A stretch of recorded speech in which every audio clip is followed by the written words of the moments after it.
البدع والأهواء، أهل البدع العقائدية وأهل البدع السياسية. نقول بيننا وبينكم السلف، بيننا وبينكم الكتب، كان فيقول البدع بيننا وبينكم.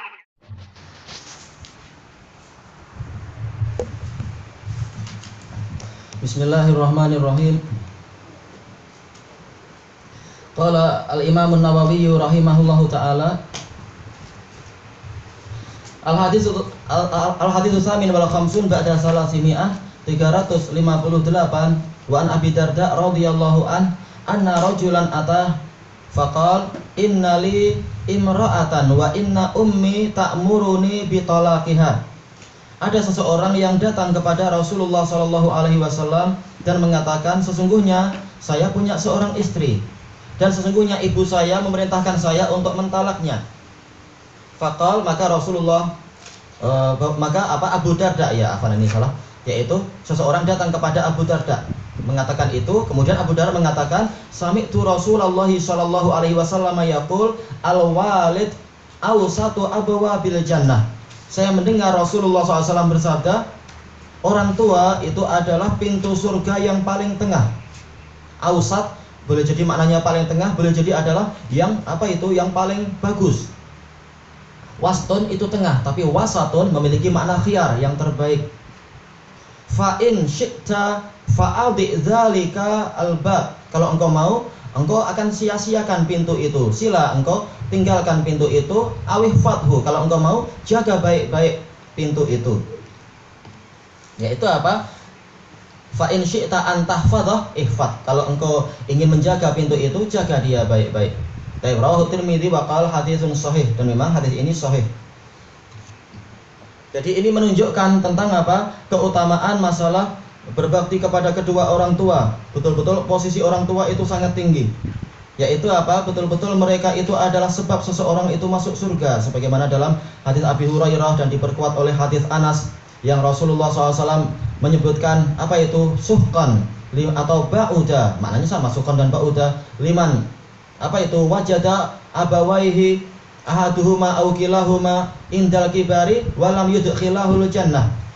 Yaitu sungguh rugi dan celaka orang-orang yang seseorang yang dia mendapatkan orang tuanya sudah tua di sisinya, satu atau dua, kemudian ternyata mereka tidak memasukkan dia ke dalam surga. Kenapa? Dia tidak pandai-pandai berbakti. Padahal apa? Orang tua adalah pintu surga yang sangat luas dan yang sangat besar. Ada hadis yang lain, tapi hadisnya dhaif, yang disebutkan apa? Al-jannatu tahta qadamayil bahwasanya surga itu di bawah telapak kaki ibu. Ini sanadnya dhaif, tapi cukup bagi kita hadis Abi Darda ini. Al-walid awsatu abwabil jannah, bahwasanya orang tua adalah pintu surga yang terbaik. Dan dari sini kita mendapatkan faedah di antara nama-nama apa? Pintu surga. Setelah kita tahu dari sabda Rasulullah SAW, ada pintu surga yang namanya apa? Babus sholah. Hadis muttafaqun alaihi itu. Man kana min ahli sholah du'iya apa itu? Min babis sholah. Wa man kana min ahli as-shadaqah du'iya min babis shadaqah. Wa man kana min ahli jihad du'iya fi babil jihad. Wa man kana min ahli siyam du'iya min babir rayyan. Nah, kemudian yang ini kita dapatkan faedah bahwasanya ada pintu surga yang namanya apa? Yaitu al-walid atau al-walidain. Karena kita tahu ada 8 pintu surga dan beberapa nama yang lain kita tidak tahu. Maksudnya anak belum tahu karena dalil-dalil belum didapatkan tentang masalah itu. Boleh jadi ada dalam dalil yang lain yang wallahu alam belum sampai sekarang, yang belum sampai ke anak. Baik. Kemudian dari hadis ini kita mendapatkan faedah bahwasanya termasuk berbakti kepada orang tua dan termasuk memasukkan kita ke dalam surga adalah menjalankan perintah mereka.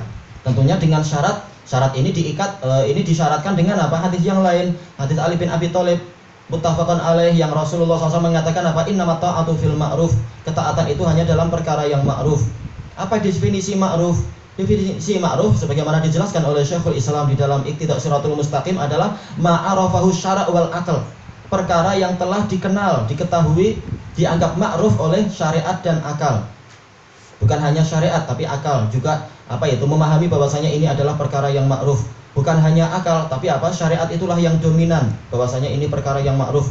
Adapun kalau akal melihat ini bukan yang ma'ruf, tapi syariat mengatakan ma'ruf, akal perlu belajar lagi. Setelah itu akal akan menyetujui apa yang ada pada syariat. Intinya adalah kebaikan-kebaikan itu perintah itu hanya ditaati di dalam perkara yang ma'ruf. Tayyib. Terus bagaimana tidak disebutkan di sini sampai masalah tolak pun apakah kita mentaati keinginan orang tua kita? Dijelaskan oleh Syekhuna Yahya Habibullah Ta'ala ketika menjelaskan permasalahan ini, yaitu kalau orang tua kita mereka melihat bahwasanya anak wanita ini memang bukan wanita yang solihah, sementara orang tua kita adalah orang tua yang berilmu dan soleh, maka penilaian dia adalah penilaian yang baik. Tapi kalau ternyata sudut pandang mereka, karena dia ini tidak pandai masak, ini nggak layak untuk semata-mata tidak pandai masak kemudian ditalak. Suruh belajar kepada ibu mentua atau yang lain-lain, itu bukan perkara yang sulit. Atau belajar bersama suami istri sama-sama belajar masak, itu lebih mesra lagi, nggak masalah. Tayyib. Intinya adalah lihat hujahnya, apakah hujahnya itu syariah atau sekedar permasalahan mungkin dendam keluarga zaman dulu atau mungkin terkait dengan ketersinggungan pribadi. Maka dari situ kita akan tahu apakah ini layak ditalak ataukah cukup dikasih peringatan saja atau cukup dikasih hukuman tanpa harus bermudah-mudah untuk mengatakan talak. Jadi ketaatan kepada orang tua ini terikat dengan perkara yang ma'ruf.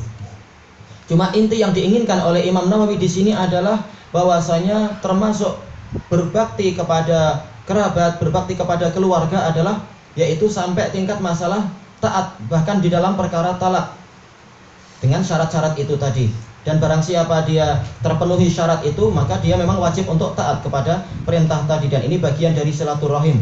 Karena kalau perintah yang baik tidak ditaati, berarti terjadi kedurhakaan. Dan ini masuk dalam istilah uququl walidain.